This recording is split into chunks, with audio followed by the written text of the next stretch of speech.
Hi friends, welcome to T2B Live. Latest cinema updates కోసం, box office reports కోసం మా official app ను download చేసుకోండి. ఏ చిన్న అప్డేట్ ను మిస్ అవ్వకూడదు అనుకుంటే బెల్ ఐకాన్ ని ప్రెస్ చేయండి.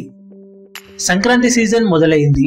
బాక్సాఫీస్ దగ్గర భారీ ఎత్తున ఎన్టీఆర్ బయోపిక్ తో సినిమాల రిలీజ్ మొదలవుతుండగా టాలీవుడ్ బిగ్ మూవీస్ అయిన ఎన్టీఆర్ కథానాయకుడు, వినయ విధేయ రామ మరియు F2 సినిమాలకు భారీ అడ్వాంటేజ్ లభిస్తుందని చెప్పవచ్చు. ముందుగా ఎన్టీఆర్ కథానాయకుడు మరియు వినయ విధేయ రామ సినిమాలకు ఆంధ్రప్రదేశ్ ఏరియాకు గాను స్పెషల్ షోలు వేసుకునే పర్మిషన్ లభించినట్లు సమాచారం. ఓవరాల్ గా 4 షోలు వేసుకునే వెసులుబాటుతో పాటు మరో 2 షోలు అధికంగా వేసుకునే అవకాశాన్ని కూడా ప్రభుత్వం ఈ సినిమాలకు కల్పించిందట. త్వరలోనే F2 సినిమాకు కూడా ఈ అడ్వాంటేజ్ లభించబోతున్నట్లు సమాచారం. దాంతో ఈ సినిమాలకు మరో 2 షోలు అధికంగా పడబోతున్న నేపథ్యంలో కలెక్షన్ల పరంగా సంక్రాంతి వీకెండ్ ముగిసే సమయానికి మరిన్ని కలెక్షన్స్ ఈ సినిమాల లిస్ట్ లో యాడ్ అవ్వడం ఖాయంగా కనిపిస్తుంది. బాక్సాఫీస్ దగ్గర ఈ వేటికవే సెపరేట్ క్రేజ్ తో ప్రేక్షకుల ముందుకు రాబోతున్న ఈ సినిమాలకు ఇప్పుడు అధిక షోలు వేసుకునే వెసులుబాటు కూడా కొంతవరకు కలిసి వచ్చే అంశమనే చెప్పాలి.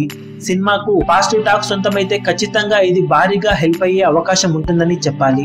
ఇక తెలంగాణ ప్రాంతానికి గాను సినిమాకు ఎలాంటి స్పెషల్ షోల పర్మిషన్ ఇప్పటి వరకు అందలేదనే చెప్పాలి. రెగ్యులర్ షోలతోనే సినిమా రిలీజ్ కాబోతుండగా ప్రస్తుతానికి క్రేజ్ దృష్ట్యా 2 సినిమాలు మంచి వసూలను 2 తెలుగు రాష్ట్రాల్లో సాధించే అవకాశం పుష్కలంగా ఉందని విశ్లేషకులు భావిస్తున్నారు. మరి ఫైనల్ గా సంక్రాంతి వీకెండ్ ముగిసే సమయానికి ఏ సినిమా లీడ్ లో ఉంటుందో చూడాలి. ఈ వీడియో మీకు నచ్చినట్లయితే లైక్ చేయండి, షేర్ చేయండి, ఛానల్ ని సబ్స్క్రైబ్ చేయడం మాత్రం మరవకండి. ఏ చిన్న అప్డేట్ ను మిస్ అవ్వకూడదు అనుకుంటే బెల్ ఐకాన్ ని ప్రెస్ చేయండి.